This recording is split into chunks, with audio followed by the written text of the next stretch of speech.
with you. Chatting it about chat. Tivan woju yin. Mo ki le sọ̀rọ̀ dáadáa. Àwọn tí mo woju yin. De se pé mo lọ bí iṣẹ́. Ọ̀rọ̀ yín ò flow dáadáa. Mo ti ṣiṣẹ́ tán sìn. So mo lọ sílé. Mo lọ́rọ̀ tí mo fẹ́ sọ. Ọ̀rọ̀ yín ò flow dáadáa láàárọ̀ yìí. Ó ti flow dáadáa lọ́sàn yìí. Fabulous Wednesday. Fabulous Wednesday afternoon. Bó ṣe mi kò yé mi o. Ẹ jẹ́ ká sáré ṣe gbogbo kata fẹ́ ṣe before kí n tó bọ́ sáwé inú àwẹ̀ next week. Now,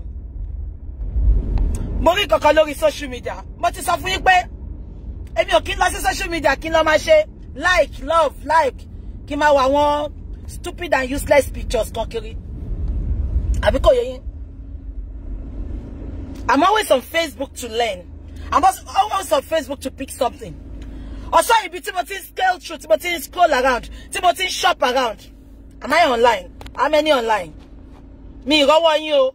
How many online? I bet you learn.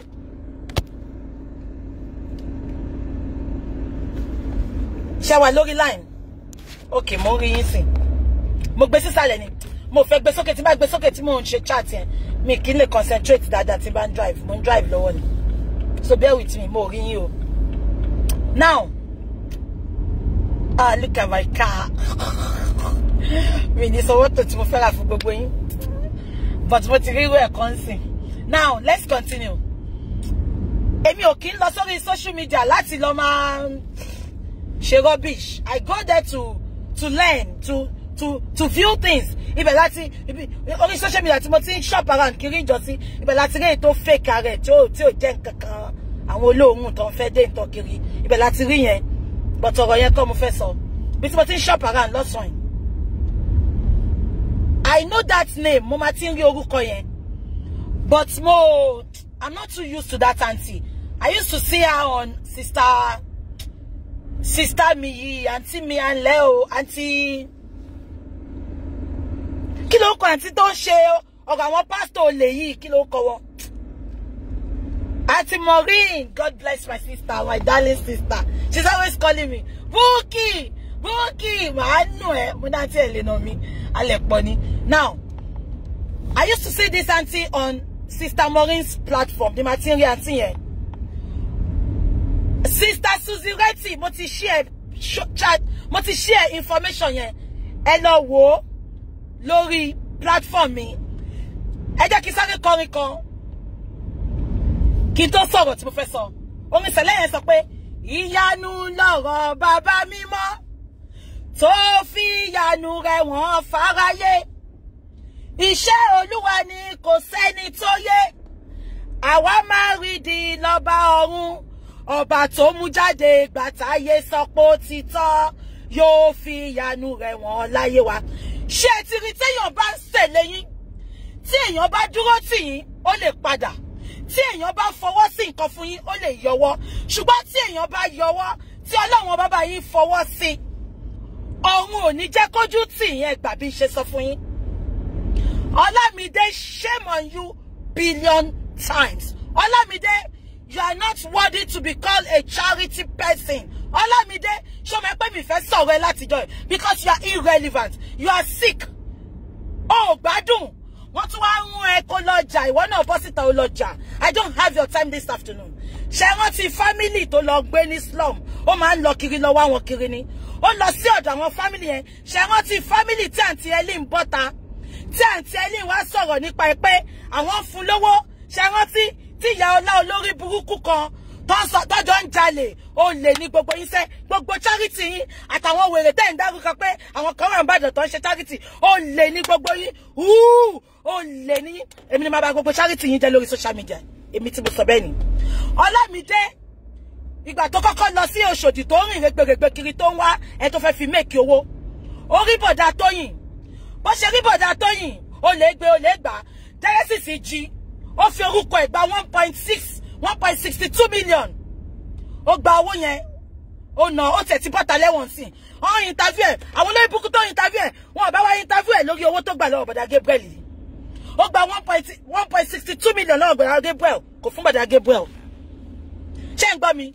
Now, ìjọ yẹn tí Ọlámídé wá rí bọ̀dá Gabriel ó mú bọ̀dá Gabriel bọ̀dá Tóyìn tí à ń kọ́lé fún tí gbogbo ẹ̀yin alálùbáríkà tẹ́ ń bá mi kọ́lé fún bó ṣe rí bọ̀dá Gabriel ó mú bọ̀dá Gabriel ó ní ẹ gbà mí o Genesis tún ti dé o Genesis tún ti lu jìbìtì o ó gbowó lọ́wọ́ bọ̀dá yìí o bọ̀dá yìí tún ti ń ta omo àti clean ṣé ń gbọ́ mi gbogbo wa béèrè question jọ yẹn ó sọ fún bọ̀bọ̀ yẹn mi sọ fún yín ni ó ní kó sọ pé òun ò ní account ó mú account ẹ̀ sílẹ̀ adáwó sí ó parọ́ dé ní ó sọ pé òun ò rówó kankan àjẹmọ́nù tiẹ̀ ni now ibi tó ti ń ṣe charity fún bọ̀dá yẹn tó ti sọ pé kó help bọ̀dá yẹn ẹ máa gbọ́ o àwọn èèyàn wá pè pé kó má dá sọ́wọ́ Genesis o kò ní dá fún yín kò ní dá fún ex convict kò ní dá fún ikú ló máa pa gbogbo yín sẹ̀ àdàbí tí ń bá sí lórí òótọ́ ṣùgbọ́n tí bá wà lórí òótọ́ ex convict ó tún máa rẹ́wọ̀n rẹ̀ láìpẹ́ èmi tí mo sọ bẹ́ẹ̀ ni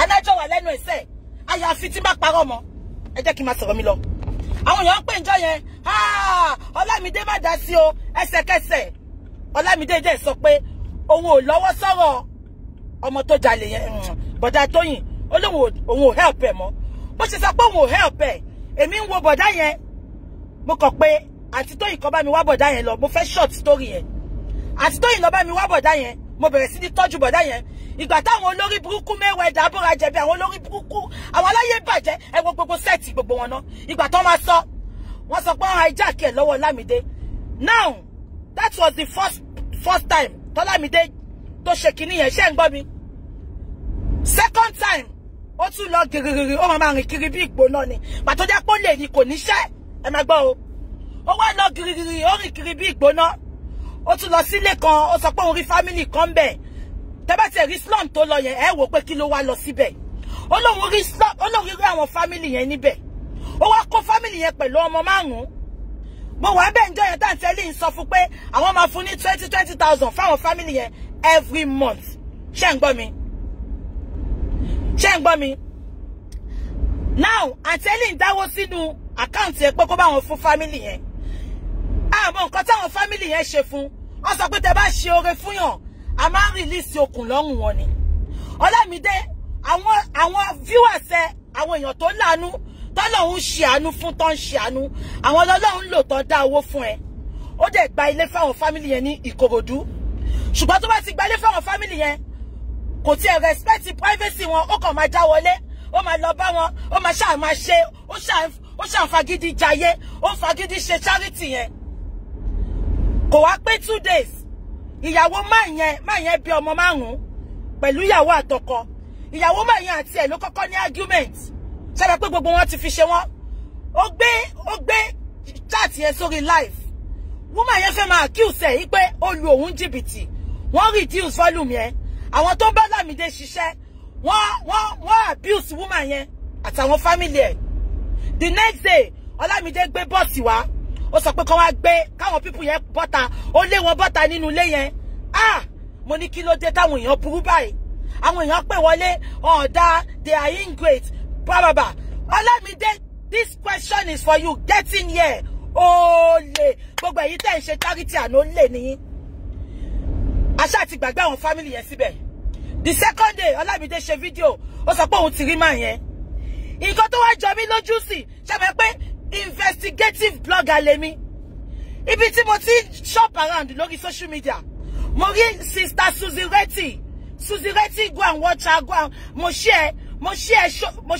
update wọn sórí wall mi ẹ lọ wo update yẹn lórí wall mi sister Suzy Retty wá update wọ́n sọ pé àwọn ti rí family yẹn mo kọ́kọ́ wò pé family wo lélẹ̀ ìgbà tí máa bọ́ ojú mi dáadáa mo wá rí pé àwọn family tí Ọlámídé sọ pé òun ti sort out òun ni sister Retty sọ pé àwọn ṣẹ̀ṣẹ̀ lọ sister Retty ti rí àwọn family yẹn sister Retty Suzy ó ti help àwọn family yẹn Ọlámídé this is your second time of disappointing people you said you want to help tó bá ti rówó gbà tó bá ti rí ṣe lára charity tó fẹ́ ràn lọ́wọ́ wàá jù wọ́n sílẹ̀ wàá fi wọ́n sí àgàdà méjì ayé Ọlámídé according to that story I read on sister Suzy Retty's wall wọ́n sọ pé Ọlámídé claim pé òun sọ 800,000 fún ilé tóun gbà fáwọn people yẹn landlord dẹ̀ ti gbalé lọ́wọ́ wọn wọ́n sọ pé bo ni balance wà àmọ́ bí tó fi balance sí. Now sister Reti Suzy ó fún àwọn people yẹn ṣẹ́rí ẹni tó bá ń gbé ìlú òyìnbó ẹni tó ní exposure lè fi wé àwọn illiterate tó yẹ pé nǹkan tó máa jẹ lọ́wọ́ kiri orí social media. Sister Reti Suzy wọn lọ gbalé fún àwọn people yẹn wọ́n sọ pé káwọn people yẹn lọ wá ilé àwọn people yẹn jẹ́ ṣe bí o ti mọ̀ àwọn people yẹn lọ gba ilé room and parlour wọ́n ṣe bí o ti mọ̀ because ẹni tó ní làákàyè ló ń bá wọn deal ẹni tó ṣe charity láti help àwọn èèyàn ló ń bá deal àti yẹn wọ́n lọ gbalé àti yẹn gbalé fún wọn ó dàbọ̀ ti bá wọn sanwó ọdún mẹ́ta àwọn family tí Lámídé tó lé bọ́ta nínú ilé nìyẹn o tí àǹtí Ẹlíní sọ̀rọ̀ tó sọ pé ó ṣe sọ̀rọ̀ ẹ jẹ́ kí n sọ fún yín kò sí ẹni tó lè pa ohùn máa gbogbo tèmi lẹ́nu. Now Ọlámídé yọ owó orí ẹ̀ Ọlọ́run á bá mi mú sister Reti Suzy ó bá mi fi ọwọ́ àlùbáríkà ẹ̀ ó bá mi fi sínú ayé bọ̀dá ó bá mi fi sínú ayé àwọn family tí Ọlámídé tó fi pé òun ti disappoint yẹn gbàtọ́ sọ pé kí tó ṣe wọ́n bẹ́ẹ̀ ó sọ pé wọ́n ń disrespect òun. Look at me ẹ gbà mí. Meanwhile sister Reti Suzy ó ti save àwọn family yẹn ó ti take care up ṣèbọn sọ pé Bukky fẹ́ gba ó fẹ́ hijack ni ṣé nǹkan tí ò yé yín ni pé náwó ẹ bá mi type ẹ náwó ó yàtọ̀ sí olówó ẹ bá mi type ẹ náwó ó yàtọ̀ sí olówó èmi Bùkọ́lá Jesse náwó ni mí ex-convict àti ìyá olórí burúkú tó wà ní Dublin wọ́n pera wọn lólówó but wọn ò lè náwó àwọn ni wọ́n ẹ máa gbọ́ nǹkan tí mo sọ ṣé ń gbọ́ mi now náwó ẹ bá mi type ẹ tí type mi ní sọ̀rọ̀ mọ́ ọ̀rọ̀ wà nú mi o mo fẹ́ sọ̀rọ̀ gan lọ́sàn yìí o tẹ́ ẹ bá ti type mi ní sọ̀rọ̀ náwó ó yàtọ̀ sólówó ẹ bá mi type ẹ náwó ó yàtọ̀ sólówó Ọlámídé welcome to Egypt ò ní jẹ́ tán èmi ni wọ́n gbé fọ́tò mi ló ń ṣe ṣòfò mo kàn rẹ́rìn jọ yẹn ni mo sọ fún àǹtí Ẹlíní mo náà tẹ́lẹ̀ kílẹ̀tẹ̀ ń disturb ara yín eléyìí nọ̀nà entity ni iṣẹ́ ń tárí òya ẹni tó bọ́ sí wòwò ẹ bá mi type ẹ náwó ó yàtọ̀ sí olówó. Now ìgbà tí mo ẹ lọ ka àwọn comment tó wà lábẹ́ ẹ lọ ka àwọn comment tó wà lábẹ́ àwọn tó comment sábẹ́ Ọlámídé yẹn ṣé mo kọ́ tẹ́nìkan sọ mo dẹ̀ di ọ̀rọ̀ yẹn mú ẹnìkan sọ pé báwo ni ẹ̀yin gullible followers all in the name of pé ẹ̀ ń give báwo lẹ ṣe máa fún ẹ tí ò ní source of income tẹ ṣe máa dáwó fún pé ó ń ṣe charity. Let's be real ẹ jẹ́ ká jókòó ká wò lóòótọ́ ẹ jẹ́ ká ti bí ìṣáná kíyèsí ògùn ẹni tí ò níṣẹ́ tó ń ṣe báwo ló ṣe máa sọ pé òun ń ṣe charity ẹni tí ò lówó lọ́wọ́ ó ti jẹ́ ká mọ̀ pé owó yín ló máa fi san bill owó yín ló máa fi gbalé owó yín ló máa fi tọ́jú ìyàwó owó yín ló máa fi tọ́jú ọmọ owó yín ló máa fi travel kiri. ṣé mo ń sọ àbẹ́ ẹ̀gbọ́ ó dàbẹ́ ẹ̀gbọ́ mo fẹ́ páàkì kí n sọ̀rọ̀ ẹni kí n lè rí sọ dáadáa mo dẹ̀ ń drive lọ́wọ́ ẹ tí gẹ̀tẹ̀ ni èèyàn kan kọ́mẹ̀ntì ẹ lọ wọ àwọn kọ́mẹ̀ntì abẹ́ chat yẹn èèyàn kan kọ́mẹ̀ntì síbẹ̀ ó sọ pé báwo ni gbogbo yín ṣe máa lajúlẹ̀ tẹ́ máa fún Ọlámídé lówó tẹ́ máa sọ pé ó ń ṣe charity Ọlámídé gan nídìí àánú Ọlámídé gan ó nídìí rehabilitation Ọlámídé gan ó nídìí mental help èèyàn kan ó wá jókòó ó wá lóun ń ṣe charity ẹ sọ pé calling ẹ ni it is not his calling if charity is truly Ọlámídé's calling Ọlámídé ò ní máa sọ pé òun fẹ́ help wọn at any little temper at any little pé wọ́n ṣe nǹkan fún àwa já wọn sílẹ̀ sọ pé òun ò ṣe mọ́ ṣẹ́dẹ̀ wá mọ̀ nǹkan bó bá ṣe sọ pé òun ò ṣe mọ́ yẹn Ọlọ́run máa wá ń gbé ràn lọ́wọ́ dìde á tún gbé olùrànlọ́wọ́ dìde ẹ wo ìgbà tó ṣe ti bọ̀dá Tóyìn èmi àtàntí Tóyìn lọ́lọ́run lò àti gbogbo ẹ̀yin tẹ́ ń wò wá ẹ bá mi fi gbé dìde ẹ ṣe àánú bọ̀dá Tóyìn ẹ tún wo ìsìn náà sìn àwọn fámìlì tó sọ pé ọ́n rújù sóhun yẹn ó lé wọn bọ́ta kò tí ì pé 1 week tọ́rọ̀ ìṣẹ̀lẹ̀ o kò ní da fún wọn tó sọ pé why can't you show your face yẹn Ọlámídé ò ní kúre olóṣì ó ní ìdí àgbo máa fún ẹ ní nọ́mbà màmá òòṣà ní ṣé ń gbọ́ máa fún ẹ ní nọ́mbà màmá òòṣà ní Abẹ́òkúta máa fún ẹ nọ́mbà màmá òòṣà ó ní ìdí àgbo tó bá ti tọ́jú ẹ̀ tára ẹ ti yá òun ni kò bọ́ sórí charity is not your calling Ọlámídé charity is not your calling I'm telling you the truth now. Charity is not your calling. Kò ṣe calling ẹ rárá. O lè ní ẹ. Gbogbo àwọn tó ṣe charity bó ti sọ fún yín, tó ń bá ti ní owó tí wọ́n lọ́wọ́, ẹ má fún wọn lówó. ẹ wo Kasnati olórí burúkú olè Kasnati òun ló bí Olamide. So kí ló fẹ́ bí ex convict ló bí Kasnati bí Olamide. Ẹjọ́ kí ló fẹ́ bí olè ní gbogbo wọn máa bí. Kasnati yẹn mo yìí ń bọ̀ lórí case yẹn. Ṣé gbogbo àwọn ìlú tó máa ń lọ pé òun ṣe charity yẹn. Owó tẹ́ ń dá fún wọn yẹn. Àníṣe tí ò bá ti níṣẹ́ lọ́wọ́ ẹ má bá dáwó fún. Olamide ò ní kankan. Ò lówó kankan. Àǹtí Fúnmi Beauty World mo gbọ́ pọ́n mọ́ ẹ wá sórí social media. Ṣebí ní iná oore ló fi ṣú wọn. Ó block wọn off ni. Gbogbo àwọn tó bá ti bẹ́ẹ̀ sọ tọ̀rọ̀ wà máa block wọn off. Ṣọ́ra pa pé tí wà tí Yọlá ń pín yẹn. Yọlá ò ní fowó yẹn ṣe nǹkan rẹ̀ láyé ẹ̀. Gbogbo owó tó ń gbà lọ́wọ́ Lámídé because ọmọ ẹ̀ pọ́mọ yẹn ó ní learning disability ó ní dementia. Ó wá lo opportunity yẹn ó ń gba owó tó ń gbà. Ìlágùn àwọn ará ìlú òyìnbó sórí mi sìn mo lọ ṣiṣẹ́ ọ̀sán mo tún lọ sí talẹ́. Màá wá fún charity kan lówó olórí burúkú yẹn wá náwó yẹn ẹ máa fowó yẹn ra nǹkan ẹ máa fi flenjo ẹ wá máa ṣàkópọ̀ wà lọ́wọ́ yín ká kùlù fún gbogbo ẹ̀yin tẹ́ ṣe bẹ́ẹ̀ gbogbo ẹ̀yin tẹ́ ṣe charity tẹ́ lówó lọ́wọ́ ká kùlù fún yín tó jẹ́ pé àwa tá wà lórí àwa ẹ jẹ́ kí n sọ fún yín o ẹ̀yin diasporans ní target wọn àwọn ará Nigeria really help wọn ṣé ń gbọ́ mi àwọn ará Nigeria really help wọn àwa diasporans we are their target wọ́n mọ̀ pé omi jí ojú àánú wa kò tí fọ́. We show people mercy a lot. Then, ó dàbí tí bá wo chat nsìn. Téèyàn kan bá sọ pé owó ilé òun o 120 mo calculated that's 200 pounds. Fuck 200 pounds. Owó iṣẹ́ mi half of my day nìyẹn. Àbí kò yé yín 200 pounds akọ pé owó half a day. Owó 10 hours jẹ́ kí n fún. Àbí kò yé yín bá ń fún ẹnìyẹn. Bí ṣe máa ń ṣe ni mo ṣe sọ fún yẹn o. So, mélòó àwa tó máa ń ṣe bẹ́ẹ̀ yẹn. So tá bá ti rí pé wọ́n ti gbé ìtọrẹ àánú dé ó máa easy fún wa because conversion yẹn owó yẹn pọ̀ gan £1 is about 600 and something máa wò pé tí máa fẹ́ yẹn ní £10 that's about 20,000 àbí 15,000 so owó yẹn kò jọ wá lójú ìgbà tá kì í ṣe lórí burúkú Dublin olórí burúkú Dublin lówó jọ lójú olóṣì alákìsà ẹlẹ́nu wọ̀ṣọ̀wọ̀ṣọ̀ olóòórùn ìwọ sọ pé ìṣòro ẹ kò ní da fún ìṣòro ẹ ìṣòro ẹ tí òbú tínà tó ń pọ̀ dípọ̀ níwájú Ayéfẹ́lẹ́ tí ò jẹ́ káyéfẹ́lẹ́ kó ní òun fẹ́ kọwọ́ bọ́ǹdì ó ròdì níwájú Ayéfẹ́lẹ́ pàbó náà ló já sí wọ́n yìí ta àwọn ọ̀nà ẹ̀ ni ìṣòro ẹ tó fi gbowó lọ́wọ́ Rosula tó ò bọ́ta jẹ́wọ́ pọ̀ gbowó lórí búkú kò ní dá fún ẹ Esabod mo yìí ń bọ̀ lórí ọ̀rọ̀ ẹ jẹ́ kí n máa sọ̀rọ̀ mi lọ àwáwí tó sọ pé ṣòro òun ẹ jẹ́ kí n máa sọ̀rọ̀ mi lọ Olamide my 50 cents gbogbo ẹ̀yin tẹ́ wà lórí chat I have 1,300 people watching me ẹ bá mi ṣe àdúrà fún sister Reti Suzy ẹ bá mi ṣe àdúrà fún Ọlọ́run á bá mi tì lẹ́yìn gbogbo ibi tó bá ti mú owó tó bá fi bá mi tọ́jú àwọn family yẹn ọ̀run á bá mi pèsè fún aláàánú ní gúúsù ní ìwọ̀ oòrùn ní ìlà oòrùn ní àríwá ọ̀run á bá mi rán sí lórúkọ Jésù kò ní kábàámọ̀ ǹbámọ̀ kí máa ràn àwọn ẹbí lọ́wọ́ ẹ bá mi gbàdúrà fún ẹ̀rẹ́rìn máa ń di chat o mi wá pa yín lẹ́rìn o ayé ń lọ sí violence àwọn mubọ̀lẹ́yọ kọ̀ọ̀kan ni ẹ bá mi gbàdúrà fún sister Reti Suzy ẹ bá mi gbàdúrà fún wọn ẹ bá mi ṣàdúrà fún wọn inú àwẹ̀ ọ̀sẹ̀ àwẹ̀ láwa yìí ẹ bá mi ṣàdúrà fún sister Reti Suzy ẹ bá mi ṣàdúrà oh freaking ẹ ṣàdúrà náà àdìkẹ́ bá mi ṣàdúrà fún sister Reti Suzy ṣé mi ni mo wò sálẹ̀ ni máa pààkì sí máa gbé fóònù mi sókè ẹ̀rín burúkú ni gbogbo yín wá ń rìn kẹ́ àdìkẹ́ bá mi ṣàdúrà fún sister Reti Suzy.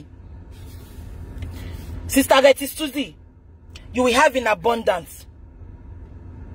Ẹ bá mi ṣàdúrà gbogbo ibi tó máa ti rí owó tó máa ná fún àwọn family yẹn. Ọlọ́run á bá mi pèsè fún. If you don't understand the and náwó yàtọ̀ sólówó. Olúwabùkọ́lá BJ náwó ni. Ṣé ń gbọ́ mi? Now, Sister Reti Suzy, mo ti share chat yẹn sórí wall mi. Gbogbo owó tó kù lọ́wọ́ Lámídé ẹ bá mi pè. Tí ò bá ṣe account fún.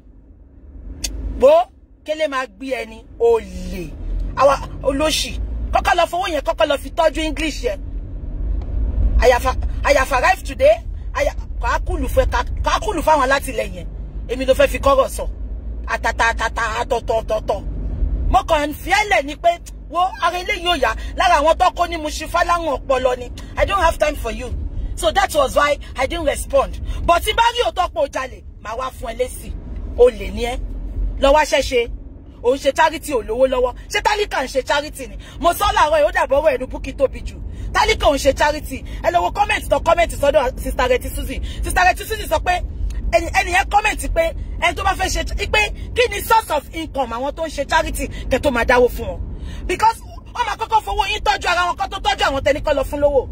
Get ẹni wọ́n máa fowó wọn tọ́jú, wọ́n máa fowó tẹ̀ ń fún wọn yẹn wọ́n máa fi tọ́jú ara wọn. Òun náà ló mú ex-convict olórí burúkú, ó máa lọ gbé wọn àparí ẹrú tó pera ẹ̀ lọ́ba, ìyẹn àtàwọn gáǹgì ẹ̀, àwọn ló máa lọ wá àwọn èèyàn ní gbogbo àdúgbò, wọ́n wá kó wọn wá sí ṣọ́ọ̀ṣì, wọ́n sọ pé ẹ ṣe charity fún wọn, ẹ ṣe charity fún wọn. Ṣówó ìyá láyà ẹ̀ ló fi ṣe charity yẹn ni olè bó ṣe ṣe fún Bọ̀dá Tóyìn nìyẹn. Ó forúkọ Bọ̀dá Tóyìn gba 1.62 million, ó fún wọn 62,000 péré. Lára àwọn tá à ń sọ náà ni wọ́n ní fi èèyàn ẹ̀wọ̀n mi, fi pásítọ̀ ẹ̀wọ̀n mi, fi ọ̀rẹ́ ẹ̀wọ̀n mi, kí n sọ èèyàn tó jẹ́. Àbí kò yé yín, Ọlọ́run ti vindicate uncle Aunty Helen. Aunty Helen bọ́ síta ó sọ̀rọ̀ ńjọ́ yẹn, gbogbo yín ẹ mú eyín burúkú bí eyín tèmi náà, eyín nàṣọ, eyín bùrọ̀ pápápápá. Ẹni tó ṣe wòlímọ̀ fún mi gan, mi rò bí ṣé kò tí lórúkọ mi ni ẹ bá mi pè ìyá ayé, òun ló ṣe wòlímọ̀ fún mi. Eyín àṣọ, eyín àbùrún pápápápá, eyín bùrọ̀ pápápápá, eyín tòtòtòtòtò, kò tí lórúkọ mi ni. Ẹ̀yin olórí burúkú, ṣé mo sọ pé ojú eyín mi ń tì mí ni? Ẹ rí pé eyín mi gan ni máa ń ṣí. Fẹ̀yìn ẹ, show your teeth. Fẹ̀yìn ẹ. Ìtorí mò ń lọ síbi iṣẹ́ láàárọ̀ yìí, mi lè sọ̀rọ̀ dáadáa, gbogbo yín wojú mi, àwọn tí mo dẹ̀ ti jú wà lórí láì, mi lè sọ̀rọ̀ dáadáa ká kúlù fún yín. Ṣé mi wà ní ẹni tó lè pa lẹ́nu mọ́ ni? Ẹ jẹ́ ká máa sọ̀rọ̀ wa lọ. Now, Sister Reti Suzy, thank you so much. God bless you. We appreciate you. We love you so much. May heaven help you. May heaven send to you meaningful help and helpers that are going to support your giving, that are going to support your ministry. I celebrate you, ma. God bless you, ma. Onhaba mi fún yín ṣe o. Ẹ ṣé mo dúpẹ́ o, Sister Reti Suzy. Olamide, lọ wá ó ti ẹ lè ríṣẹ́ lẹ́kọ̀ọ́ náà, lọ́màánú tó ń ṣe ibẹ̀ ló ti rálànú tó gbé ẹ dìde. Wọ́n wá gbé ẹ dìde tán, ó wá rò pé tó bá jẹ́ pé tó lọ mú ẹ ní slum níbi tó ti ṣe lọ́màánú tó ń sanwó oṣù fún ẹ for months, ó rò pé tẹ́niyẹn náà bá sọ pé orúdù sóhun jọ yẹn tí ò help ẹ, báwo ló ṣe máa ráàánú gbà lórí social media lẹ́nìí? Ó nílé la máa ń wò ká tó sọmọ lórúkọ, kó tó sọ pé ó fẹ́ máa ṣe nǹkan àbí ó fẹ́ dájú èèyàn, ó ní kó fi wóra ẹ wò. Kí ni Bọ̀dá Tóyìn tí ì sọ? Ìtorí o fẹ́ tẹ̀lé èèyàn lásán lásán, ìtorí o fẹ́ satisfy èèyàn lásán lásán, ex-convict tí ó lè. O drop case Bọ̀dá Tóyìn, o tún drop case Bọ̀dá Tóyìn, o tún lọ ṣàfòmọ́, o lọ bá àwọn family 5 yẹn. Wọ́n wá bẹ́ẹ̀ pé kó ṣàánú àwọn, ìwọ ló wọ́ wọn lọ síbi, ìwọ ló wọ́ wọn lọ sínú igbó yẹn tó sọ pé o fẹ́ ṣàánú wọn. O wá mú wọn jáde tán, o lè, o sọ pé òun gbalé 800,000. Balance yẹn kó yọ lọ kó fún àti Sister Reti o. Balance yẹn o lè. Ẹ lọ wo first day tó lọ wọlé yẹn, ó sọ pé àyílé yìí dẹ̀ fáyín o, èmi náà mind láti gbé bẹ́ẹ̀. Òun ló fẹ́ padà lọ gbélé yẹn o, ọmọ olè yẹn, ọmọ tí ò lálùbáríkà lára, olóṣì. Nǹkan tó bá ti ń ṣe wọ́n lọ́ máa ń gbé wá sórí social media láti wá fi tọrọ owó. Àwa náà tẹ̀rẹ́ ta wà ní diaspora àti máa ṣàánú wọn. Ó ní learning disability o, ó ní leprosy o, ó ní dementia, ẹ jẹ́ ká ṣàánú ẹ̀. Ó lè níwọ̀n, kò sí nǹkan tó ṣe wọ́n, ṣe fẹ́ gbọ́ ex-convict. Ìgbà tí ẹ̀ náà fẹ́ tọrọ ń jọ sí, ṣàkárí nìyá mi fi mu tíì. A máa lọ ṣàlẹ̀ jẹ́ lórí àkìtọ̀ ni, kò ní dá fún ẹ, kò ní dá fún yàrá ìyá ẹ̀yẹn. Olórí ibu ọmọ ex-convict ó lè, kò ní dá fún àwọn speaker, kò ní dá fún wọn gan. Kò ṣọ̀rọ̀ ẹ̀ mo wá sọ lọ́sàn yìí, ẹ jẹ́ kí mo yà bára ni. Ẹ jẹ́ kí n máa sọ̀rọ̀ mi lọ. Now, àwọn olórí burúkú, tẹ́yìn bá ń jáde, kí wà restless. Tẹ́yìn bá ti jáde wá gbọ́, you have no peace, you are restless. Àwọn olórí burúkú nínú èmi àtàwọn tó ń ṣe olúgbòǹgbòǹ fún yín, ta ló restless jù?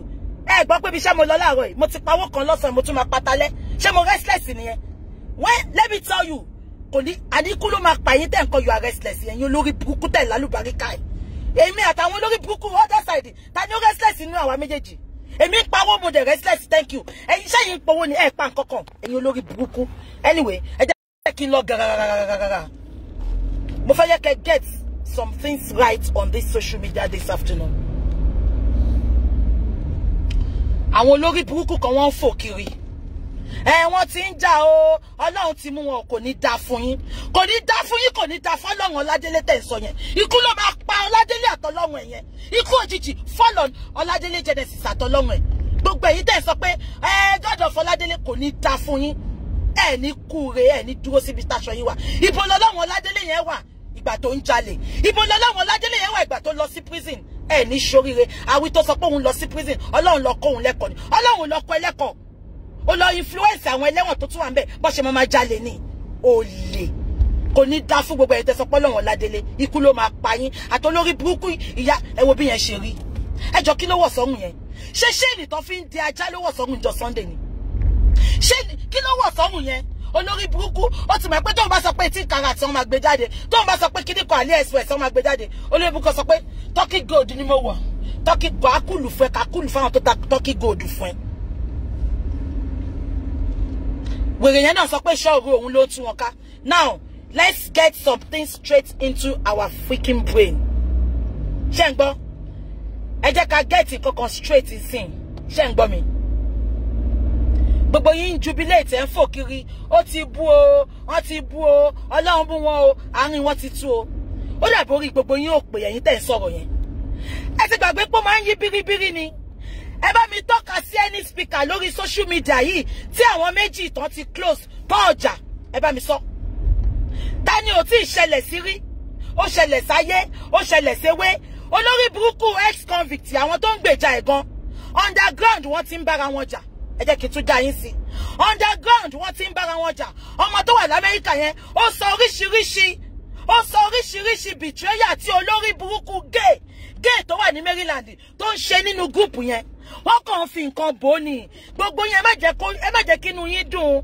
kò sí gúùpù kankan tó wà lórí social media yìí tí gbogbo wọn ti close tó ọjà ṣé ká máa dárúkọ ni ṣé ká dúró ní àbí ká máa sá lọ ẹ wá ń fò kiri ẹ ó ti ṣe é fún o ọlọ́run mú o what goes around comes around abẹ́ ìyá wèrè ni tèmi kọ́ ló máa jẹ́ first one ó ṣe fún ìyá olórí burúkú Dublin ìyá olórí burúkú Dublin àwọn yìí kan ti fọ́lù ẹ̀rí ìgbà tó yá àjà náà ni àwọn ọmọ ayé wọ́n ti fọ́lù ara wọn rí ìgbà tó yá wọ́n jà náà ni gbogbo àwọn tó wà against àwọn ewé àwọn ayé lẹ́ni wọ́n ti jọ ṣọ̀rẹ́ rí wọ́n jà náà ni kí wá ló ń freaking pè ní kí ló ń ṣe yín bí olórí burúkú tẹ́ ẹ̀ bá níṣẹ́ ẹ lọ máa ṣe ẹ lọ wáṣẹ́ ṣe ẹ lọ máa gbá títì ìlú òyìnbó tẹ́ ẹ̀ bá níṣẹ́ ẹ wá ń fò kiri ọlọ́run ti mú wọn o wọ́n ti ń jà o ó yá kí n tó lè gbà pé ọlọ́run mú wa èmi àti Mayweather kí n tó lè gbà pé èmi àti Mayweather ọlọ́run mú wa tá à ń jà ẹ bá mi tọ́ka sí gúùpù tó wà láyé tí wọ́n jà ẹ bá mi tọ́ka sí àwọn èèyàn méjì tọ́jọ́ ń ṣe tí wọ́n jà because orí yín ti dàrú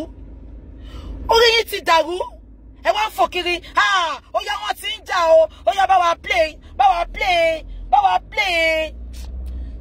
wa play voice note yẹn a fẹ́ rí voice note abẹ́ ya wèrè ni ṣe máàdì ni àbí gẹ́ẹ̀tì kan tí mo ṣe ni ṣé gẹ́ẹ̀tì ẹ̀yin tẹ̀ ń wò wá ẹ má jẹ́ ká fi làákàyè bá ọ̀rọ̀ yìí lọ o ṣe é pé bàtẹ́mi àti Mayweather tí a tajà wọ́n wá ń fò kiri wọ́n ti jà o ọlọ́run Genesis ìyá aláṣàbí ìṣòro tó ń ṣe kò ní da fáwọn méjèèjì ikú òjijì ló máa pa àwọn méjèèjì àdàbí tí n bá parọ́ mọ́ wọn tí n bá ti parọ́ mọ́ wọn àṣírí wọn máa tún gbẹ̀yìn lórí social media yìí ikú ò ní pa gbogbo wa àṣírí wọn máa tún lórí social media gbẹ̀yìn ni gbogbo bó ṣe ń scam àwọn èèyàn ò tẹ̀ lè rewé fi scam mọ̀ náà ẹ̀rí sìn àdódùn ló tún sọ pé òun tà wo ẹni tó ń ta àdódùn tó dùn dáadáa tó yẹ pé wàá gbádùn okó àtòbò tó bá dó mo ń gbé bọ̀ lọ́la ò ní jẹ́ tọ́ a ní gbogbo ọjà ni màmá gbá wọn tó ń tà wá wòlé sọ pé òun ò tà gbọmọ sí ọládòdùn lòun tún ń tà olórí burúkú ṣé nǹkan tó ń fà bí láyẹn náà ló ní kó máa fi poko wọn ex convict ní kó lọ fún kó fi poko ẹ o má ta fáwọn ọkùnrin tẹ̀mí mọ̀ lórí social media o ex convict ní kó fún kó lọ fi poko ẹ ẹ jẹ́ ká máa sọ̀rọ̀ lọ gbogbo yẹn wá dà bọ́ta wọ́n ti jà o ọlọ́run ex convict ti mú wọn o àbò lórí burúkú nìyí ni àbò lọ́lọ́run yín wà ìgbà tó mú ex convict sínú ẹ̀wọ̀n ìbò lọ́lọ́run yín wà ìgbà tó ex convict ń dọ̀bálẹ̀ tó ń sunkún nínú kóòtù tó sọ pé ẹ jọ̀ọ́ ọmọ mi fẹ́ ṣe birthday lẹ́ni ẹ jọ̀ọ́ àbò lórí burúkú nìyí ni one way or the other gbogbo yín lẹ ti bára yín jà KB group kan ló wà tẹ́lẹ̀ kó tó jà ńbẹ̀ kó tó kú ńbẹ̀ you know everybody at a point of time PNP group kan ló wà tẹ́lẹ̀ ẹnìkan ló ń support tẹ́lẹ̀ kó tó jà káwọn méjì tó bára wọn jà àwọn ayé group kan ní òòṣà àti ìyá ayé ọ̀rẹ́ ni wọ́n tẹ́lẹ̀ kí nǹkan tó it fall apart fún wọn so definitely ó máa ṣẹlẹ̀ náà ó ń yí biribiri ni ó yí biribiri lọ́rọ̀ orí Facebook kí ló wá ń dùnnú yín tẹ́ sọ pé wọ́n ti jà ó ọlọ́run Genesis ti ṣe ó wọ́n ti kò ní dá fún gbogbo yín ẹ̀yin aláìmọ̀kan yín lórí burúkú yìí tó yẹ pé ìjà àwọn èèyàn lẹ́ máa dúró dè láti fi jà ní kúre. Mayweather ní tiẹ̀ lára. Ẹ má jẹ́ ká disturb yẹn. Mayweather ó ní tiẹ̀ lára. Àgbélébù tí Mayweather ní ni. Mo ti wá jókòó, mo ti digest, mo ti insect, mo ti dilute ọ̀rọ̀ Mayweather. Mayweather àgbélébù ẹ̀ ni. Kàkà ká wá bá Mayweather jà. Ẹ jẹ́ ká máa fàdúrà àwọn Mayweather lọ́wọ́. Mayweather mi sọ pé kó bá gbé nǹkan kan síta o. Jọ́ torí Ọlọ́run bá mi gbé ohun mi síta o. Tó o bá gbé gbogbo àṣírí yẹn síta. Àníṣe Mayweather mi fẹ́ bú ẹ mọ́. Ṣùgbọ́n ẹ jẹ́ ká wò pé àgbélébù Mayweather nìyẹn. Mayweather ní ìdí àdúrà. Àbí kò yé yín? Mayweather ó ní ìdí àdúrà. Ṣé nǹkan tí mo sọ yé yín? Mayweather ó ní ìdí àdúrà. Now, having said that, tá bá wá sọ pé Mayweather. Mo ń bọ̀. Ó fẹ́ máa block èèyàn. Ẹ máa mọ bẹ́ẹ̀ ṣe máa kọ nǹkan o. Because mi ní fẹ́ block ẹni tí ò jẹ́ kí n block o. Okay, London weather. Okay, wọ́n sọ pé London weather.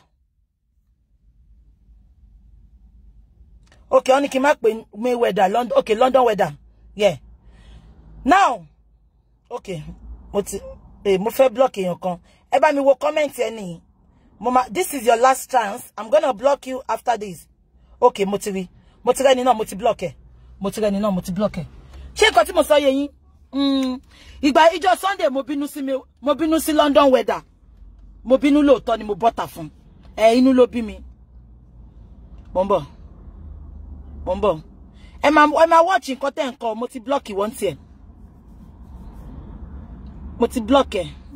Mo ń bọ̀. Okay. Now, ṣé ń gbọ́ mi? London weather, àdúrà ló need. Àdúrà ni London weather need. Ojú lásán lẹ̀ ń pọ̀rọ̀ London weather. Àdúrà gidi ni London weather need, honestly. Mo ti digest, mo ti insect, mo ti dissect, mo ti bisect ọ̀rọ̀ ẹ̀. Mo ti rí pé àdúrà ni London weather need. Now, London weather, mo ń bọ̀. Ẹ máa wò ó tí mo ti block ẹ̀. I've blocked her. Mo ti block Ọpẹ́yẹmí yẹn. Orí burúkú ló yẹ kó ń ṣọpẹ́yẹmí.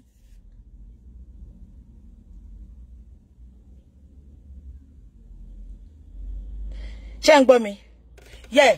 Ṣé rí London weather. Àdúrà wa ló need. Ṣé ń gbọ́ mi? Mo ti dissect, mo ti ṣe gbogbo ẹ̀, mo ti wò. London weather mi sọ gbogbo ilé pé kó má jà òjò lọ má jà lọ. Ṣùgbọ́n bó ṣe ń jà yẹn àdúrà la máa fi hàn ẹ́ lọ́wọ́. Àbí kò yẹ lọ má jà lọ. Ṣùgbọ́n mi àdúrà ni máa fi hàn ẹ́ lọ́wọ́, mi ní bínú sí ẹ.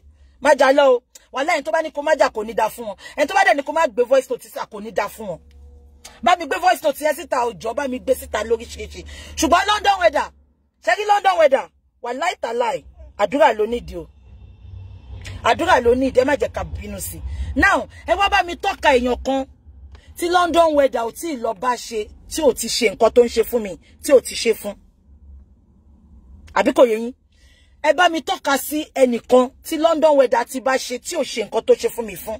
Ẹ jọ̀ọ́ kí ló wá ń pa yín lẹ́kún ẹ̀yin olórí burúkú tẹ́ mọ̀jú. Ẹ̀yin ọmọ ewé yẹn, ẹ ṣe ya olórí burúkú láyé yín náà. Ẹ mọ̀jú kẹ́ máa ṣe gọ̀lúgọ̀, kẹ́ máa ṣe bí ewúrẹ́ kiri. Ayé yín ti bàjẹ́. Táyé yín ò bá bàjẹ́ ni, ṣó jẹ́ kẹ́ máa fò kiri, kẹ́ máa ṣe wọ́n ti ń jà o. Ẹ jọ̀ọ́ ṣé kò ṣe fún ìyá yín ni? Ó ṣe fún ìyá yín náà, ẹ̀yin ọmọ ewé àánú lálùbáríkà kankan bó ti wù kó kéré mọ́. Ayé yín ti bàjẹ́. Ní kankan tẹ́ ń fàyè yín rò, ṣé ẹ̀ níṣẹ́ ni? Ẹ lọ wá ṣẹ̀ṣẹ̀ lọ gbá títì London tẹ́ ẹ̀ bá níṣẹ́. Àbí kan tí mo sọ yé yín? Mo ń bọ̀.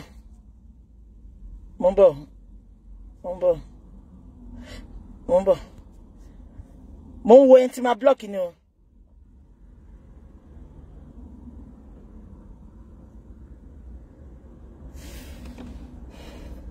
Mo ń bọ̀. Block. Be careful of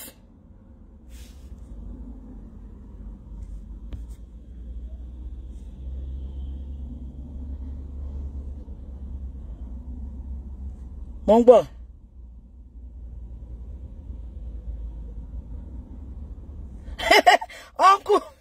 Uncle Emmanuel Adebola, nice. Victor Queen. Only she's not a king. Victor Queen. Olórí burúkú. Ìyẹn lèmi fẹ́ fi kọ́rọ̀ sọ. Ìyá olórí burúkú Dublin. Ó fún ẹ ní just 20 minutes. Ó fún ẹ ní 20 minutes. inauguration ó dákẹ́ ni, ó keep quiet ni, ó sá kúrò lórí social media for 3 weeks ni. Èmi ni wọ́n fẹ́ fi kọ́rọ̀ sọ àṣírí. Ṣé bọ́n sọ gbogbo betrayal act ẹ. Ọmọ tó wà l'Amẹ́ríkà yẹn, ó sọ gbogbo bó ṣe betray wọn nú group now. Ṣé bẹ́ẹ̀ fọwọ́ bò ni. Ẹ̀yin tẹ́ sọ pé ń gbèjà ex convict gan, ẹ ń jà nínú group now. Ẹ fọwọ́ bò ni now. Ọmọ tó wà ní Amẹ́ríkà yẹn, ó ti tú àṣírí now. Ìwọ aláyé bàjẹ́, ìwọ gay tó wà ní Maryland, ìwọ náà ń sọ̀rọ̀. Obìnrin lásán àtẹ̀yìntọ̀, ó bọ́ tánjọ́ yẹn. Ó dẹ̀ dárúkọ ẹ, ó kọ̀ takú láyà ẹ ṣá, ó kọ̀ ta sí ẹ. For odindi 3 weeks ló fi ṣe fem lórí social media. Ó rí nǹkan kan sọ. Aláyé bàjẹ́ àǹtí Mọ́rìn àtèmi ló wá fẹ́ máa fi kọ́rọ̀ sọ. Olórí burúkú aláìní tìjú aláìní rònú. Wọ́n sọ gbogbo bó ṣe máa ń snitch nínú group now. Tó máa sọ nǹkan kan tó máa bọ́ta lọ sọ nǹkan mi. Ìwọ gangan lọ tá àwọn tó ń gbèjà. Ó mọ̀ pé wọ́n lọ tá àwọn tó ń gbèjà ni. Mo ò ní time honestly. Ṣé nǹkan tí mo sọ yé yín? Now, ẹ wá bá mi tọ́ka sí àwọn tó jọ ṣe lórí social media ẹ̀rí tán jà àbí tí wọ́n tó àṣírí ara wọn àbí tán sọ̀rọ̀ ara wọn. It's a normal thing on this fracas on social media. So gbogbo ẹ̀yin tẹ́ ń sunkún bí ẹrù màmá Babuki pàṣírí ẹ̀ wà lọ́wọ́ ẹ̀. Èmi ò láṣírí mo ti sọ fún yín. Bí gbogbo yín kí n get nǹkan kan. Mo ti sọ fún gbogbo yín pé mi ò ní àṣírí. Anything tí bá fẹ́ yẹ kẹ́ mọ̀ mo máa ti ń sọ fún gbogbo yín lórí tí bá ti ń ṣe chat. Mo máa ti ń sọ fún gbogbo yín ṣé ń gbọ́ wípé this is it. So gbogbo yín mọ̀ mí. Anything tó bá sọ pé àṣírí, it is not àṣírí to me o. Mi ò ná àṣírí bó tilẹ̀ wùn kó mọ̀. Anything tí n bá wá sọ lórí social media tó bá fẹ́ mọ̀ pé mi máa sọ fún ẹ. Mi ní àṣírí. So gbogbo ẹ̀yin tẹ́ pé tẹ́ sọ pé Sister Bukky máa mọ nǹkan tó máa sọ, máa finú tọ́yàn. Gbogbo yín nìkan náà sí mi. Gbogbo yín bí bá ṣe fún ẹni máa ṣe fún bí gbogbo yín lẹ special sí mi. Máa sọ̀rọ̀ fún yín. Tí ó bá ti ń ṣe àṣírí mi, tí ó bá ń ṣe nǹkan tẹ́ máa sọ tó máa affect mi, máa sọ fún yín.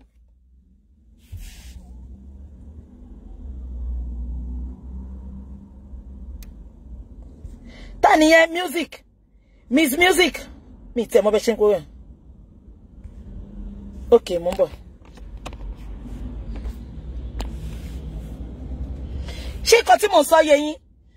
So gbogbo yín wá ń sáré kiri tẹ́ sọ pé wọ́n ti jà, ó yá give us more, Ọlọ́run kìíní kan, what goes around comes around. Inú mi ń dùn, Ọlọ́run ń jà fún mi. Ọlọ́run ò jà fún gbogbo yín o. Orí burúkú ló bá gbogbo yín because gbogbo yín tẹ́ ń ṣe update tẹ́ ń sọ̀rọ̀ yìí. Ẹ jẹ́ ká wò ta ni ò tí ì ṣẹlẹ̀ sí rí.